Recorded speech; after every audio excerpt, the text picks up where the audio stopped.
আপনারা দেখছেন শান্তন টিভি, দায়বদ্ধতাই যার ঐতিহ্য। নমস্কার, শান্তন টিভির পর্দায় আপনাদের সকলকে স্বাগত। সাথে আছে আমি দীপান্বিতা। চোখ রাখবো বিস্তারিত সংবাদে। ত্রিপুরা শিল্প উন্নয়ন নিগমকে একটি লাভজনক সংস্থায় পরিণত করার জন্য রাজ্য সরকার বিশেষ উদ্যোগ গ্রহণ করেছে।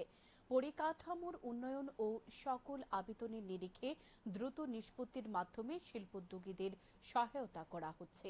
সোমবার ত্রিপুরা শিল্প উন্নয়ন নিগমের পরিচালনা পর্ষদের উদ্যোগে আগরতলার খেজুর বাগানে স্থিত TIDCL এর কনফারেন্স হলে এক সংবাদ সম্মেলন করে একথা বলেন চেয়ারম্যান নবাতুল বণিক।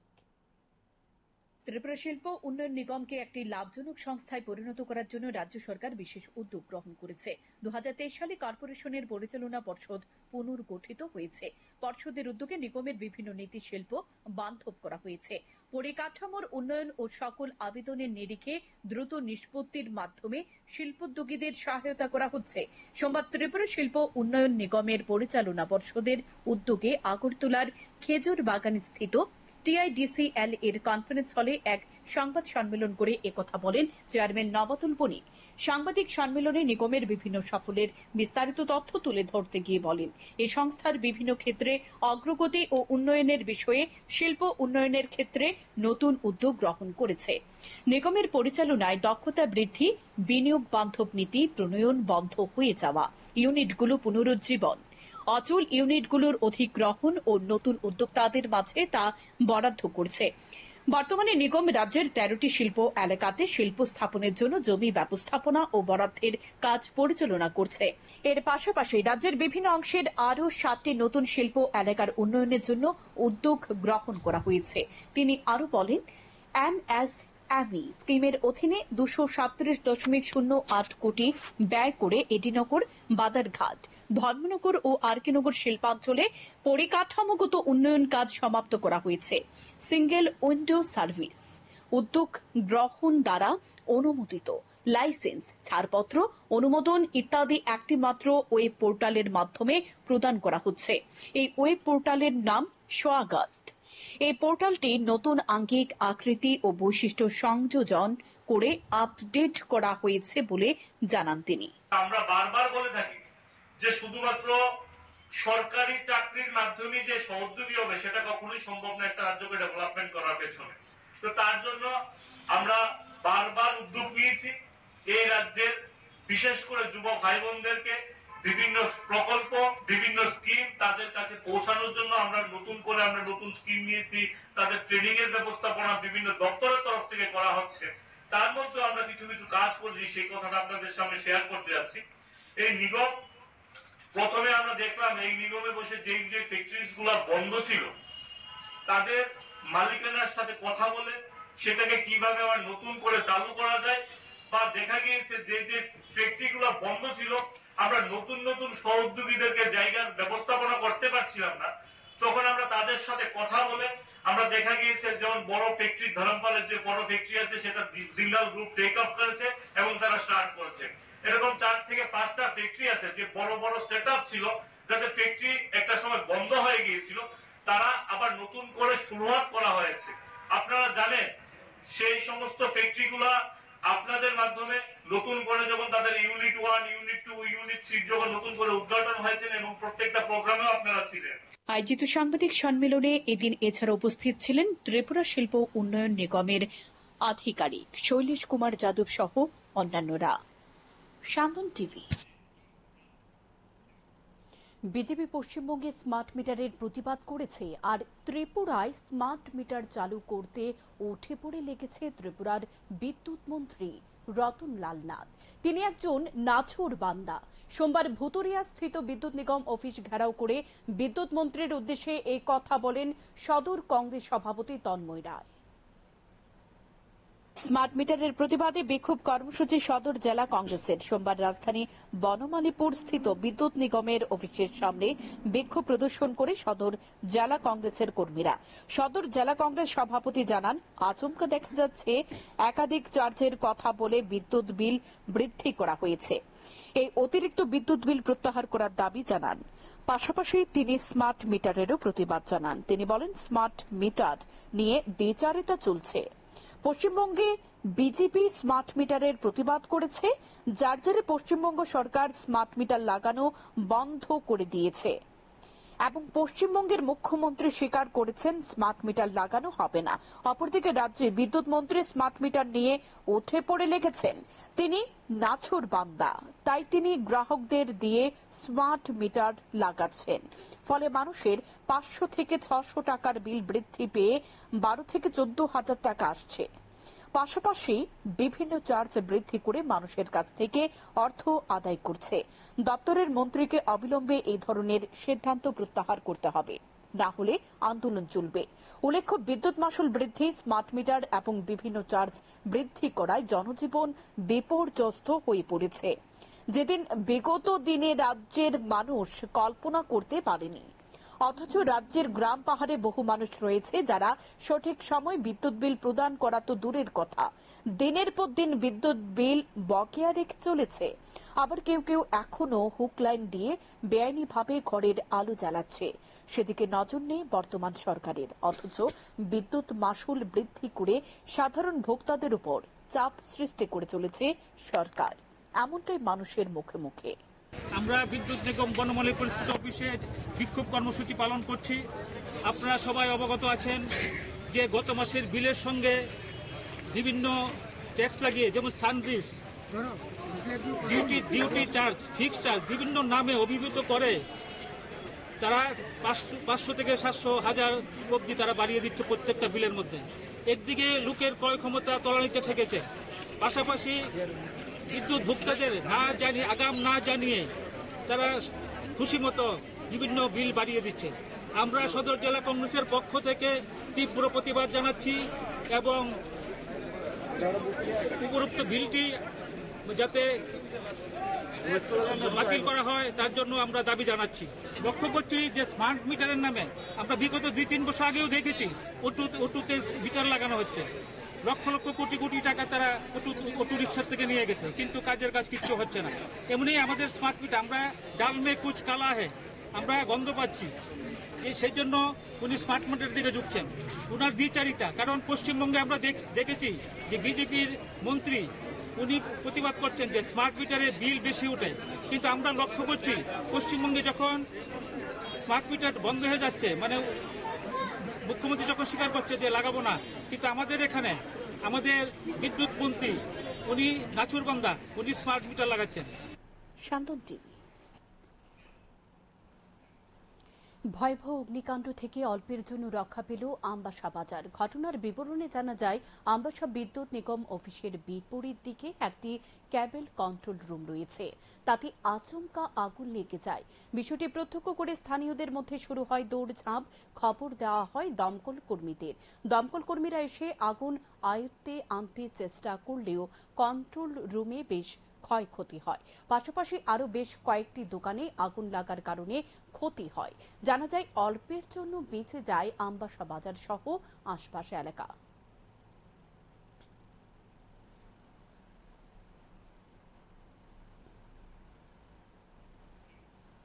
শিবনগর মডার্ন ক্লাব ও আমরা তরুণ দলের এবছর পুজোর থিম হচ্ছে স্বপ্ন উড়ান। সোমবার শিবনগর মডার্ন ক্লাব ও আমরা তরুণ দল ক্লাবের এবছরের শারদীয়া দুর্গোৎসবের খুঁটি পূজার আয়োজন করা হয়েছে।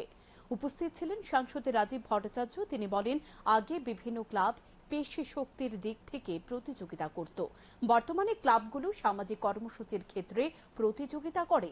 এর প্রশংসা করেন তিনি বলেন, ক্লাবগুলোর মধ্যে মহিলাদের অংশগ্রহণ আগের তুলনায় অনেক বেড়েছে। এর মূল কারণ হলো মহিলাদের নিরাপত্তা সুনিশ্চিত করেছে সরকার, এমনটাই জানান তিনি। দেখুন, একটা সময়ে আমরা দেখেছি যে মানে আমাদের এই ক্লাবগুলিতে কার কাছে কত মাসুল পাওয়ার, কার কাছে কত অস্ত্রের ঝংকারি, সেটা আমরা দেখতে পেয়েছি। এখন ক্লাবগুলির মধ্যে কম্পিটিশন শুরু হয়েছে কে কত সামাজিক কাজে এগিয়ে আসবে। আর সবচেয়ে বড় জিনিস যেটা হলো যে মহিলাদের পার্টিসিপেশন। সমস্ত ক্লাবগুলিতে যেখানেই যাই সেখানে মহিলাদের পার্টিসিপেশন একটা বিশেষ উল্লেখযোগ্য ভূমিকা পালন করছে। বিদ্যুৎ পরিমাণ বিলেতি মদ বিপুল পরিমাণ বিলিতি মদ আটক করে বটতলা ফাঁড়ির হাতে তুলে দিল দশমীঘাট ক্লাবের সদস্যরা। জানা যায় রবিবার রাতে একটি মারুতি গাড়িতে করে বিপুল পরিমাণ বিলিতি মদ বটতলা থেকে নিয়ে যাওয়ার সময় দশমীঘাট ক্লাবের সদস্যরা সন্দেহজনক গাড়িটিকে আটক করে। পরবর্তী সময় খবর দেওয়া হয় বটতলা ফাঁড়িতে। বটতলা ফাঁড়ির ওসি জানায়, বটতলা ফাঁড়ির পুলিশ ঘটনাস্থলে গিয়ে গাড়িটিকে তল্লাশি চালানোর পর শতাধিক বোতল বিলিতি মদ উদ্ধার হয়। একই সাথে আটক করা হয় গাড়িতে থাকা দুইজনকে। ধৃতরা হলো মদন সরকার ও আকাশ সরকার। তাদের বাড়ি লঙ্কামুড়া এলাকায়। বিলিতি মদগুলো বটতলা থেকে লঙ্কামুড়া এলাকায় নিয়ে যাওয়া হচ্ছিল। আমরা সন্ধ্যা থেকে এখানে উপস্থিত ছিলাম। তো একটি গাড়ি যার মধ্যে প্রচুর পরিমাণে মাল, যেটাকে আমরা মদ বলি, নেশা প্রচুর পরিমাণে ছিল এবং আমরা সেই গাড়িটা সকলের সহযোগিতায় এখানে আটক করতে সক্ষম হই দশমীঘাট ক্লাবের ঠিক সামনে। তো আমরা সরকারের এই যে সরকারের বার্তার সঙ্গে আমরা সবসময় একমত রয়েছি এবং সরকারকে সহযোগিতা করার জন্যই আমাদের এই প্রয়াস বিগত দিনেও চলছে, এখনো চলছে এবং ভবিষ্যতেও চলবে। রবিবার গভীর রাতে ভয়াবহ অগ্নিকাণ্ডের ঘটনা ঘটে কুমারঘাটের পাপিয়াছড়া বাজারে। রাত্রি আনুমানিক 10টা নাগাদ পাপিয়াছড়া বাজারের 3টি দোকানে অগ্নিসংযোগ ঘটে। স্থানীয়রা আগুনের লেলিহান শিখা দেখতে পেয়ে দমকল বাহিনীর কর্মীদের খবর দেয়। এক এক করে দমকলের 3টি ইঞ্জিন ঘটনাস্থলে ছুটে যায়। দমকল বাহিনীর কর্মী ও স্থানীয়দের প্রচেষ্টায় শেষ পর্যন্ত আগুন নিয়ন্ত্রণে আসে। ততক্ষণে অবশ্য 3টি দোকান আগুনে পুড়ে ছাই হয়ে যায়। তবে কিভাবে এই অগ্নিসংযোগ ঘটেছে তা এখনো জানা যায়নি। চুপিসারে একলাফে বিদ্যুৎ মাশুল এবং পাইপলাইন গ্যাসের মূল্য বৃদ্ধিতে নাভিশ্বাস উঠে গেছে জনগণের। গুড গভর্নেন্সের এমন কার্যকলাপের প্রতিবাদে প্রতিদিন রাস্তায় নেমে প্রতিবাদে সামিল হচ্ছে বিরোধী রাজনৈতিক দলগুলো।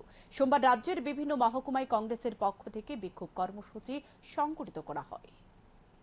সারা রাজ্যের সাথে তাল মিলিয়ে সোমবার ঊনকোটি জেলার কৈলাসহর বিদ্যুৎ পরিষেবার বেসরকারীকরণের বিরুদ্ধে এবং অতিরিক্ত মাশুল বৃদ্ধি ও স্মার্ট মিটারের প্রতিবাদে কংগ্রেস দলের পক্ষ থেকে বিক্ষোভ ও ধর্ণা কর্মসূচি সংগঠিত হয়। জেলা কংগ্রেস সভাপতি বদরুজ্জামান এবং প্রদেশ কংগ্রেস কমিটির সদস্য রুদ্রেন্দু ভট্টাচার্যের নেতৃত্বে কংগ্রেস কর্মী সমর্থকেরা জেলা কংগ্রেস ভবনের সামনে থেকে একটি বিশাল মিছিল বের করে। মিছিলটি শহরের বিভিন্ন পথ পরিক্রমা করে কৈলাসহর মহকুমা বিদ্যুৎ অফিসের সামনে গিয়ে শেষ হয়।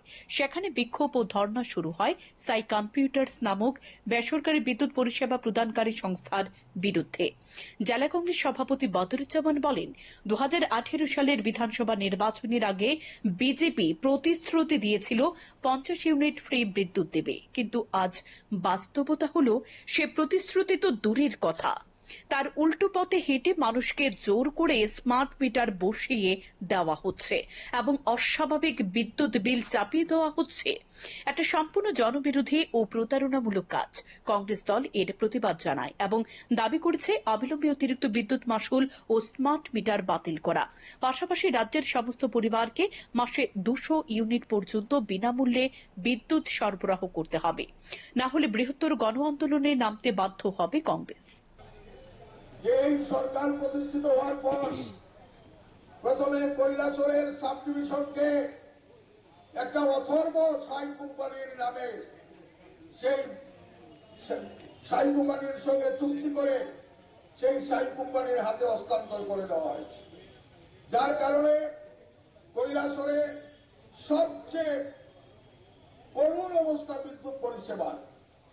সেই করুণ অবস্থা থেকে উত্তরণের জন্য বিভিন্ন সময়ে এই অফিস পর্যন্ত বিক্ষুব্ধ জনতা ভাঙচুর করেছেন, রাস্তা অবরোধ হয়েছে, ঘন্টার পর ঘন্টা, দিনের পর দিন বিদ্যুতের পরিষেবা থেকে মানুষ বঞ্চিত ছিল।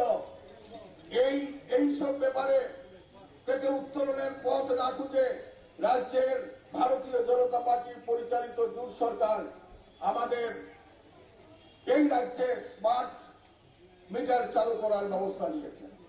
স্মার্ট মিটারটা কি সেটা আগে জানতে হবে। যেভাবে মোবাইলে আমরা সিম কার্ড ভর্তি করি, সিম কার্ড যদি আমরা না দেই তাহলে বিদ্যুতের মোবাইল চালু হবে না, ঠিক সেমনি সিম কার্ড দিলেই আপনার ঘরে বিদ্যুতের পরিষেবা পৌঁছবে। পাবিয়াছড়া ব্লক কংগ্রেসের উদ্যোগে কুমারঘাট শহরে বিক্ষোভ মিছিল করা হয়। কুমারঘাট বিদ্যুৎ নিগমের ডিজিএম অফিসের সামনে বিক্ষোভ প্রদর্শন করে কংগ্রেস নেতৃত্বরা। তাদের দাবি স্মার্ট মিটার প্রত্যাহার করতে হবে। রাজ্যের আইনের শাসন নেই। বিরোধী দলের নেতা কর্মীদের বাড়িতে হামলা হুজ্জুতি প্রতিনিয়ত হচ্ছে, সেটা অতি সত্বর বন্ধ করতে হবে। রাজ্যে নারী নির্যাতনের হার দিন দিন বাড়ছে এবং মহিলাদের নিরাপত্তা নেই, তাই এ প্রতিবাদ কর্মসূচি বলে জানান নেতৃত্বরা। মিছিলে উপস্থিত ছিলেন দলের প্রাক্তন বিধায়ক দিবাচন্দ্র রাংখোল, জেলা নেতৃত্ব সমীরণ দাস, ব্লক সভাপতি অসিত দেব সহ অন্যান্যরা। কারণ হচ্ছে এই রাজ্যের মানুষকে বারবার এই রাজ্য বিজেপি সরকার এই কয়েক মাসের মধ্যে কয়েকবার বাড়িয়ে দিয়ে সাধারণ গরিব মানুষের উপর একটা বোঝা চাপিয়ে দেওয়া হচ্ছে। আর এখন বর্তমানে দেখা গেছে কি সাব মিটারের নাম দিয়ে একটা মানুষের কাছ থেকে পয়সা তোলার একটা ধান্দা তৈরি করা হয়েছে। দ্বিমুখী নীতি এদের। পশ্চিমবাংলায় ওদের দলের সভাপতি, ওদের দলের বিরোধী নেতারা বলছেন যে স্মার্ট মিটার বন্ধ করতে হবে, এটা নাকি 20% কমিশন দিয়ে সেই মিটার চালু করা হচ্ছে। তাহলে ত্রিপুরা রাজ্যে কত পার্সেন্ট কমিশন দিয়ে এই সাব মিটার এই স্মার্ট মিটারটা চালু করা হলো, এটা আজকে জনগণ জানতে চাইছে। আমাদের দাবি হচ্ছে এটা বন্ধ করতে হবে এবং বন্ধ করে যে রেটটা এখন মিটার প্রতি ইউনিট প্রতি যে রেট বাড়ানো হয়েছে এটাকে প্রত্যাহার করতে হবে গরিব মানুষের স্বার্থে। তাহলে মানুষ আজকে খাদ্য নেই, মানুষ আজকে নিরুপায় অবস্থায়, বেকারদের কর্মসংস্থান নেই। এই জায়গাতে সরকার কিছু লোকের স্বার্থে গরিব মানুষ, মধ্যবর্তী মানুষদের উপরে, উপজাতি অংশের মানুষদের মধ্যে, এসসি এসটি ওবিসিদের মানুষদের যারা কর্মক্ষমতা নেই আজকে, তাদের যাদের রুজি নেই, রোজগার নেই, তাদের উপরে এটা চাপিয়ে দেওয়ার যে চক্রান্ত চলছে সেটার বিরোধিতা করে আজকে সারা রাজ্যে প্রদেশ কংগ্রেস বিদ্যুৎ মন্ত্রী এবং মুখ্যমন্ত্রীর ব্যর্থতাকে তুলে ধরে আমরা এই যে চিন্তাধারাকে, যেটা তারা সিদ্ধান্ত নিয়েছে বিদ্যুৎ মাশুল বৃদ্ধি এবং স্মার্ট মিটার যেটা মানুষের বাড়িয়ে বাড়িয়ে দেওয়ার চিন্তাধারা নিয়েছেন, এটাকে প্রত্যাহার করার জন্য আজকে আমরা সারা রাজ্যে বিক্ষোভ মিছিল করছি। শান্তন টিভি। 13-14 জুলাই আগরতলার কৃষ্ণনগর ঠাকুরপল্লী রোড স্থিত সিপিআই রাজ্য দপ্তর জুনু দাস ভবনে সিপিআইয়ের 23তম রাজ্য সম্মেলন অনুষ্ঠিত হয়। সম্মেলনে উপস্থিত রয়েছেন সিপিআই জাতীয় সম্পাদক মণ্ডলীর সদস্য কে নারায়ণ এবং পল্লব সেনগুপ্ত সহ অন্যান্যরা। সোমবার দলীয় কার্যালয়ে এক সাংবাদিক সম্মেলন করে সিপিআই জাতীয় সম্পাদক মণ্ডলীর সদস্য কে নারায়ণ জানান, সিপিআই দলের 25তম পার্টি কংগ্রেস অনুষ্ঠিত হবে পাঞ্জাবের চণ্ডীগড়ে। 21 সেপ্টেম্বর থেকে 25 সেপ্টেম্বর পর্যন্ত এই সম্মেলন অনুষ্ঠিত হবে। এই সম্মেলনকে সামনে রেখে দেশের 26টি রাজ্যে রাজ্য সম্মেলন অনুষ্ঠিত হচ্ছে। এই সম্মেলনের মূল রণধ্বনি হচ্ছে দেশ থেকে বিজেপি এবং আরএসএস নেতৃত্বাধীন সরকারকে ক্ষমতা থেকে সরাতে হবে। এর জন্য বড় মঞ্চ গড়ে তুলতে হবে বামপন্থীদের। আরো বলেন, মঞ্চ করার আগে বামপন্থীদের আরো বেশি শক্তিশালী হিসেবে আত্মপ্রকাশ করতে হবে। তিনি আরো বলেন, ত্রিপুরার মানুষ যেভাবে বর্তমান সরকারের বিরুদ্ধে প্রতিরোধে এগিয়ে আছে সেটা লক্ষণীয়। তাই বামপন্থীদের জনগণকে নিয়ে এগোতে হবে। পাশাপাশি বলেন, জনজাতীয় অংশের যুবকরা যদি বামপন্থীদের পাশে দাঁড়ায় তাহলে ঐতিহাসিক মঞ্চ গড়ে উঠবে। তাহলে অনায়াসে ত্রিপুরার মানুষকে আরএসএস এবং বিজেপির হাত থেকে মুক্ত করা যাবে বলে জানান তিনি। আলোচনা করেছি এবং আমাদের পলিটিক্যাল রেজলিউশন আগামী 18 তারিখ বেরোবে। কিন্তু আমি বলতে পারি মূল জনার্দনী হচ্ছে যে দেশ থেকে আরএসএস এবং বিজেপির এই যে জনবিরোধী সরকার, একটা ফ্যাসিস্ট সরকার, এই সরকারকে পাওয়ার থেকে সরাতে হবে। ব্যাপক বাম গণতান্ত্রিক এবং ধর্মনিরপেক্ষ শক্তিকে খুব একটা বিশাল মঞ্চ করে, এবং আমরা এও বলছি যে এই মঞ্চ করার পেছনে বামপন্থীদের একটা বিশেষ ভূমিকা নিতে হবে। বিশেষ ভূমিকা নিতে হবে সিপিআই, সিপিআইএম, সিপিআইএমএল, এছাড়াও বাকি যে সমস্ত ছোটোখাটো কমিউনিস্ট গ্রুপ আছে, আমরা তাদেরকেও বলছি যে এই সংগ্রামের গতিমুখ যদি ঠিক রাখতে হয়, আরএসএস এবং বিজেপিকে পরাজিত করাটাই তো একমাত্র মূল লক্ষ্য নয়। মূল লক্ষ্য হচ্ছে যে নিউ লিবারাল অর্থনীতি, যা শ্রমিক বিরোধী, কৃষক বিরোধী, ছাত্র যুব বিরোধী, নিউ এডুকেশন পলিসি, অর্থাৎ সামগ্রিকভাবে এই নীতিকে বদলানোর অভিমুখে যদি শক্তিশালী করতে হয় তাই বামপন্থীদের আরও বেশি শক্তিশালী হিসেবে আত্মপ্রকাশ করতে হবে। গুণগত শিক্ষায় দিতে পারে নিশ্চিত সংস্থা। সোমবার আগরতলায় 307 ডিগ্রি টিচিং এবং সর্বদা ইনস্টিটিউট অব নার্সিং এর যৌথ উদ্যোগে ম্যাক্স হাসপাতালের নার্সিং চাকরির জন্য একটি নিয়োগ প্রক্রিয়া সম্পন্ন হয়। ম্যাক্স হাসপাতাল তাদের 22টি হাসপাতালে 300 জন নার্সিং স্টাফ নিয়োগ করার জন্য সোমবার এক মিছিল সংগঠিত করে। মানুষকে অবগত করা হয় ত্রিপুরা নার্সিং কাউন্সিল পরিচালিত ত্রিপুরার নার্সিং কলেজগুলোর শিক্ষার গুণগত মান অনেক উন্নত, তাই এখন সমস্ত সুনামধন্য হাসপাতালগুলো ত্রিপুরার নার্সিং কলেজগুলোর কাছে ছুটে আসছে। ত্রিপুরাতে 307 ডিগ্রি টিচিং কোচিং সেন্টারের ফাউন্ডার তথা সর্বোদয়া ইনস্টিটিউট অব নার্সিং অ্যাডমিনিস্ট্রেশনের হলে স্নেহাশিস ভৌমিক বলেন, নমস্কার। আমরা জানি যে কোয়ালিটি এডুকেশনই দিতে পারে নিশ্চিত কর্মসংস্থান। তারই প্রমাণ আজকে যে আমাদের ত্রিপুরা নার্সিং কাউন্সিল পরিচালিত ত্রিপুরা নার্সিং কলেজগুলোর শিক্ষার গুণগত মান ভারতবর্ষে অন্যান্য কলেজ থেকে অন্যান্য স্টেট থেকে অনেক ভালো। তো আজকে সর্বদয় ইনস্টিটিউট অফ নার্সিং এবং 360 ডিগ্রি টিচিং এর যৌথ উদ্যোগে ম্যাক্স হসপিটাল দিল্লি থেকে ওরা এসছে ত্রিপুরা ছেলেমেয়েদের চাকরির জন্য।